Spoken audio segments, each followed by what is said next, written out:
Hi there, my name is Ron Rogers, and this presentation is titled The Adventures of an Air Force T-37 Student Cross-Country Flight. Now, my previous student cross-country flight was to the metropolis of Marshalltown, Iowa, and I flew from Iowa City, landed there, went in, had the lady sign my logbook that proved I was there, got back in the Piper 140, and flew back to Iowa City. That was exciting as it get. Okay, well, we're going to have a little more fun on this cross country in T-37s because they have a bit more range. Not a whole bunch, but they got a bit more range, so we're going to have a little more fun. So here we are getting into our trusty steed at Vance Air Force Base. Now I know you're going to go, nah, it's not Vance Air Force Base in the background there, but that's the best picture I had. Now, this is an actual picture I took from the cockpit. We went as a two-ship there, two instructors, two students, and we're going down to San Antonio. This is going to be cool. First time I've been to San Antonio, and San Antonio is a great city. I just enjoyed the heck out of it.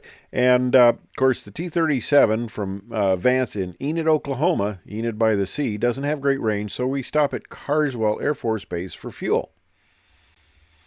So here we are coming into Carswell, and Carswell is a big B-52 base. Okay, so they should have lots of fuel for us. Well, we come into land, and this is another actual picture of our group here. One of the students with us is in the center there, and there's a couple of the instructors, and we stop to get fuel. And the fuel truck pulls up to our aircraft, and we're just about to get started getting fuel. And all of a sudden he gets a call on the radio, and he's told to stop fueling us because he needs to fuel this general who just came in a T-37.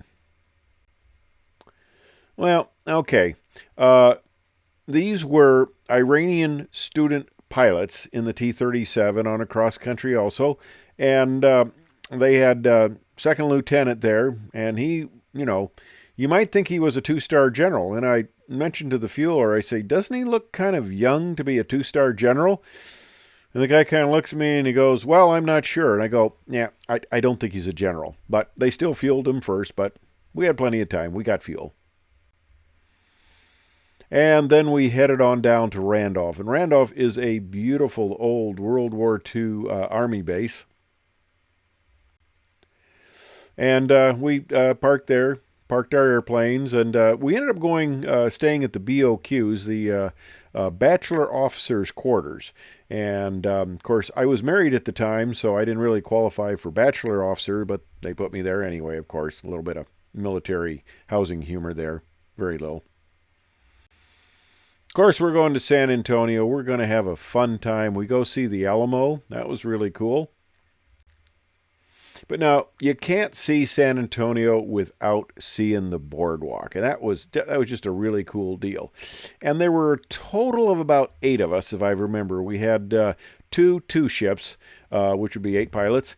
And for some reason, I was late joining the group for supper.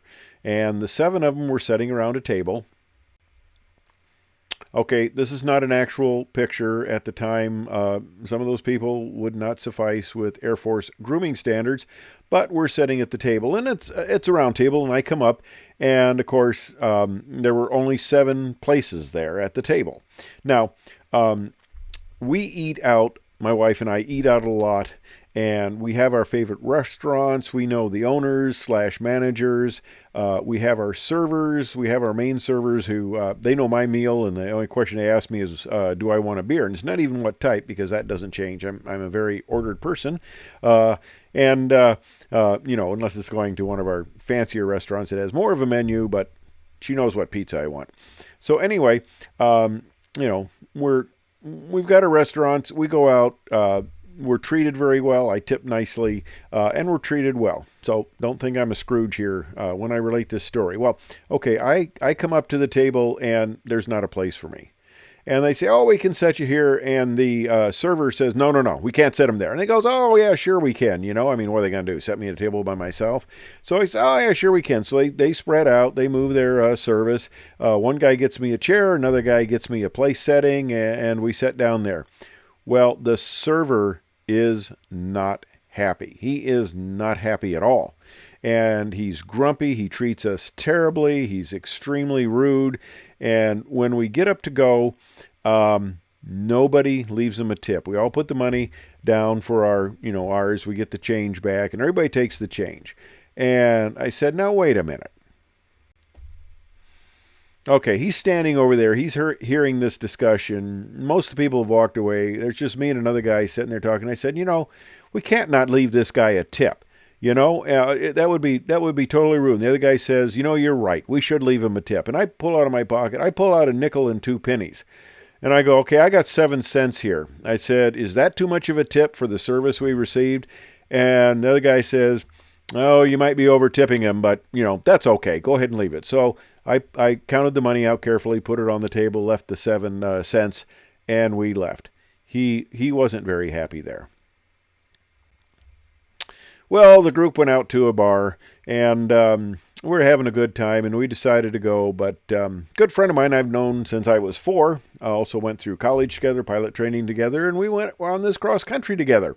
And we're down there, and he's kind of hitting on this girl. He was a real kind of ladies' man, a real smooth guy. I wish I had his skills, but I was married, so it didn't matter anyway. But he was kind of engaging the bartender there, a female bartender, and he decided, no, you guys go back. I'll stay here and just have a little. I'll be back later. Well, so we left him and we went back to the BOQ, and the next morning comes and he wasn't anywhere around. We go, oh no, this is really unfortunate. We thought he was laying in a ditch somewhere, had been stabbed or something. But he comes strolling in later in the morning, and he's just happy as could be. He went home with this young little lady, and they had a good time. And now he's ready. He's ready to get back to the real world. So we get back to the real world. We fly back. This is another one of my pictures here, taken going on back. And we get back there, and unfortunately, my friend starts to have a little bit of an issue. Well, as you know, the Air Force has just fantastic medical facilities, and my friend has a little bit of a problem. And it comes back, and they... Of course, our flight commander felt it was necessary to debrief the whole flight that, guys, you got to be careful on these cross countries, because one of our members came back with a non-specific urinary tract infection. That's what they called it, a non-specific urinary tract infection that apparently is treated by penicillin. So that was kind of a lesson to the group there. Anyway, that is my tale of my very first T-37 cross country, and I also have one coming up about my T-38 cross country, which I hope you'll watch and enjoy also. Thanks for watching.